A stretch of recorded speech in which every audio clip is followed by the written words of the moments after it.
जी dear students, अब इसको continue करते हैं। तो पहले तो ये कि यानी आई सजेस्ट यू रिमेंबर, देखिए बहुत ही अल्हम्दुलिल्लाह, बहुत देखिए मेरे स्टूडेंट्स बहुत अच्छे मार्क्स लेते हैं और आप बहुत अच्छे स्टूडेंट्स हैं। तो पहले तो आप क्वेश्चंस पढ़ें।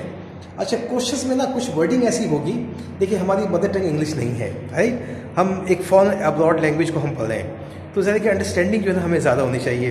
तो कुछ हमें इशारा जो ना क्वेश्चंस में हमें इशारे मिलेंगे कि भाई आपको जो ना आप उधर पैसेज की तरफ आइए और देखिए यहाँ कुछ बातें मिलती जुलती हैं।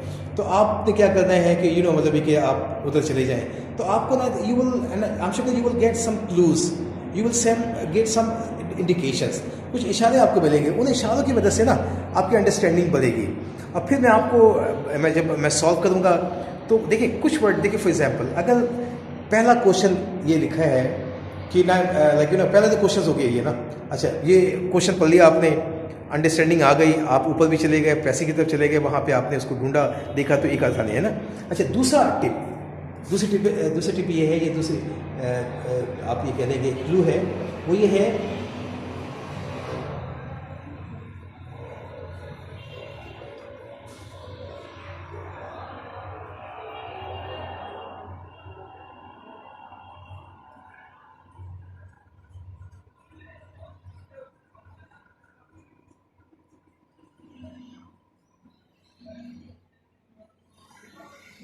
देखिए दूसरा एक और टिप जो मैं देना चाह रहा हूँ, एक दूसरी टिप ये है कि the more you right the more you marks you will gate. देखिए बात बड़ी अजीब सी लग रही है कि जितना ज़्यादा आप लिखेंगे उतने अच्छे मार्क्स आपके आएंगे। अब इसका ये मतलब नहीं कि सिर्फ हम पैसेज पे हमारी पूरी तवज्जो हो, ऐसा नहीं होना चाहिए। इसमें होता ये है कि एक तो ये कि इसमें ज़्यादा हमारा कमाल नहीं होगा। जब हम पैसेज को सॉल्व करेंगे तो बहुत बड़ी बात नहीं होगी, क्योंकि हमें तो इशारे सारे मिल रहे हैं ना पैसेज में, यानी वर्डिंग भी आपको दी जाती है, आपको भी अपने अंदाज से आप लिखें, तो आपको मैटर तो आपको दिया गया है। अच्छा, अब इसमें ये होता है कि जितना आप ज़्यादा लिखेंगे, like the more you right in your own words. अच्छा, ज़्यादा लिखें, अच्छा लिखें, कुछ बातें वहाँ से भी ले लें। जैसे फॉर एग्जाम्पल अब अगर लिखा है कि like the computer is the best invention of 19th century, ठीक है, ये आप एक है। अब आप उसके बारे में मुझे बताएं कि लिखना चाह रहे हैं, तो लाइक ये लिखना है the computer is the best invention of 19th century, it is used everywhere and it is considered to be the solution to all problems. तो we have every house has computer at everywhere. लेकिन इस तरह से ना like you can never, like you can't imagine without using without computer, like you can never do anything as at your office। तो ये हमने क्या करना है कि एक सेंटेंस हमें दिया है कि उसको बढ़ा चढ़ा कर हमें लिखना है, और इतना लिखना है कि ताकि एक बात बड़ी वाज़ेह भी हो जाए, अपनी वर्डिंग भी होगी। तो इस तरह से ना ये हम इसको ज़्यादा लिखेंगे। अच्छा, ये एक दूसरा एक बहुत ही अहम पॉइंट था, ठीक है। और तीसरा जो है ना, तीसरा ये लाइक प्रेजेंटेशन। अच्छा देखिए, प्रेजेंटेशन में क्या है कि यानी एक तो ये कि मैंने बताया कि चीज़ें आपको दी जाएंगी, आपने कॉपी भी करना है, कुछ अपने अंदाज से भी लिखना है, ठीक है ना। एक पैसेज दिया गया है तो बातें तो वही होंगी ना, उससे हटकर तो हम बात करेंगे भी नहीं। अगर एक सपोज के मोबाइल का तस्करा हो रहा है, मोबाइल है क्या, इसकी इन्वेंशन के बारे में इसके फ़वाइद नुकसान के बारे में बातें हो रही हैं, तो मुझे बताइए कि हम बहुत सी चीज़ें तो वहीं से लेंगे। अब हम किसी ब्रिज की बात या फ्लाई ओवर की बात या रोड की बात तो नहीं होगी, मोबाइल के बारे में तो चीज़ें तो ऑलरेडी आपके पास हैं, तो हम उन चीज़ों को कॉपी करके लिखेंगे। और जब हम कॉपी करके लिखें ना, तो सबसे पहले तो ये कि राइटिंग अच्छी होनी चाहिए, ठीक है। राइटिंग, क्योंकि मैंने पहले बताया कि प्रेजेंटेशन अच्छी होनी चाहिए, तो राइटिंग अच्छी होनी चाहिए। अच्छा, राइटिंग के साथ साथ इसमें शामिल है ग्रामर की बातें भी, यानी ग्रामेटिकल वे से आपके ना यानी वर्डिंग के बाद देखें, ये एक तो ये कि ग्रामर प्रेजेंटेशन में, यानी ग्रामर का इस्तेमाल तो ज़रूर करना है ना। अब देखिए कभी आप एक मिसाल ये है कि जब मैं कोई कॉपी शेयर कर रहा होता हूँ और ग्रामर में अगर ही के साथ अगर एम का इस्तेमाल कर दिया, या आई के साथ एम का इस्तेमाल इसका इस्तेमाल कर दिया, या दे के साथ इसका इस्तेमाल कर दिया, तो मुझे पता है कि एक टीचर जो है बहुत गुस्सा करता है कि यार ये ऐसी चीज़ें हैं वो इसे नहीं मालूम है। तो मुझे बताएं कि एक बहुत अच्छा इंप्रेशन नहीं पड़ता है। देखें ये जो लोग बैठे हैं ना, ये चंद लाइन्स पढ़कर अंदाज़ा कर लेते हैं कि आपकी अंडरस्टैंडिंग क्या है। अब देखिए ग्रामर बहुत अच्छी है, अल्हम्दुलिल्लाह हमने ग्रामर के कई टॉपिक्स किए हैं और ग्रामर में आपने बहुत अच्छी परफॉर्मेंस भी दी है। लेकिन पता है क्या है, इसको हमने मतलब ये कि ना हमें इसको लिखना भी है। यानी कभी कभी आप महसूस करेंगे एक्टिवाइस अच्छी हो गई मेरी, नरेशन भी बेहतर हो गई है, लेकिन आप जब लिखने बैठते हैं तो यूँ महसूस होता है कि शायद वो ग्रामर नहीं आती है। लेकिन ऐसा नहीं है, आहिस्ता आहिस्ता लिखते लिखते ना ये चीज़ें क्लियर होती हैं। मैंने कई क्लास में ये बात शेयर की कि इंग्लिश के लिए एक भी चाहिए होती है। यूँ ही नहीं कि बस जिस तरह चाहा हमने लिख दिया, तो आहिस्ता आहिस्ता लिखते लिखते ना ये चीज़ें आ जाएंगी। तो मैं आपको इंशाल्लाह फिजिक्स क्लास में ना मैं आपको एक सॉल्व भी करवाऊँगा। तो लेकिन याद रखिएगा पहले हम ग्रामर सॉल्व नरेशन हम सॉल्व करेंगे फिजिकल क्लास में। जब आप 10 ईयर्स लेकर क्लास में आप आएंगे ना, तो हम ग्रामर को सॉल्व करेंगे, क्योंकि ग्रामर की सारी बेसिक चीज़ें मैंने बता दी। कुछ नए पॉइंट्स होंगे वो हम क्लास में हम सॉल्व कर लेंगे। तो ये हम इस तरह करेंगे, ठीक है जी। अच्छा, अब उसके बाद फिर इसके बाद ग्रामर, अच्छा फिर इसके बाद चॉइस वर्ड्स जो है ना, choice of words, choice of words. ये देखें, एक तो वर्ड्स का इस्तेमाल आप अच्छे वर्ड्स इस्तेमाल कर सकते हैं।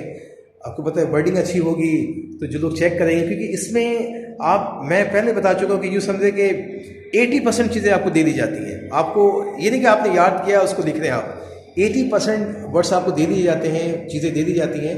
बस आपने उसको कॉपी करके कुछ अपनी अपनी तरफ से चीज़ें लिखनी होती हैं और फिर लिख कर जो है एक क्वेश्चन तैयार होता है। ये 15 मार्क्स बहुत अहम मार्क्स हैं। मैं कभी कहूँ कि अल्हम्दुलिल्लाह अगर आप अच्छा लिखेंगे ना तो 12-13 मार्क्स भी आप ले सकते हैं।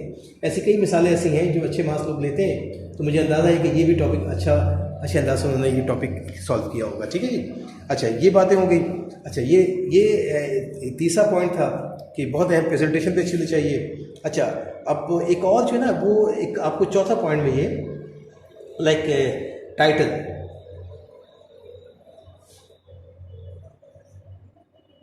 टाइटल ऑफ द पैसेज,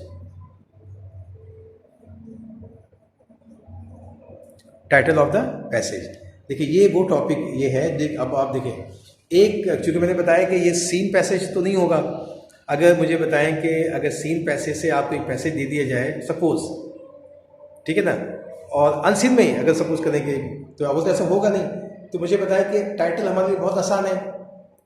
इसलिए आसान है कि आई मीन वो तो अगर the world I mean the age of the robots अगर पैसेज दे दिया जाता है तो हम लिख देंगे टाइटल ऑफ द पैसेज। लेकिन ये पैसेज, इस पैसेज का टाइटल बहुत डिफरेंट अंदाज से हमें लिखना पड़ेगा। अब फर्स्ट करें कि आई मीन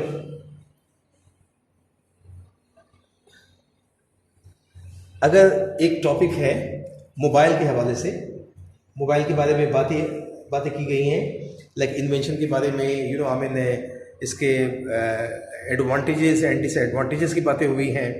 तो मुझे बताएं कि आप यही लिखेंगे ना, the invention, mobile is the best invention of I mean 21st century, 21st century की इजाद है।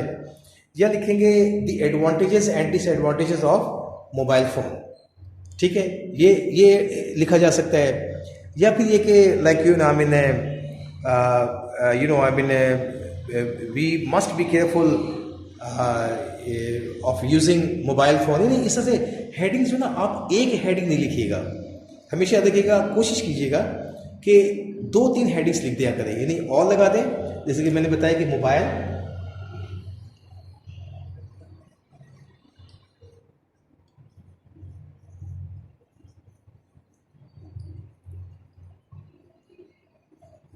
Mobile is the best invention of 21st century, 21st century, right, ये हो गया। अच्छा, अब आप चाहें तो आई मीन ये लिख दें, ये लिख दें एडवांटेजेस, और लिखें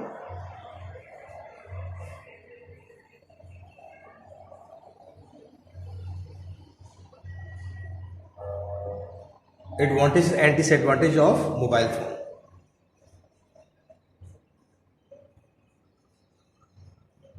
मोबाइल फ़ोन्स, ठीक है।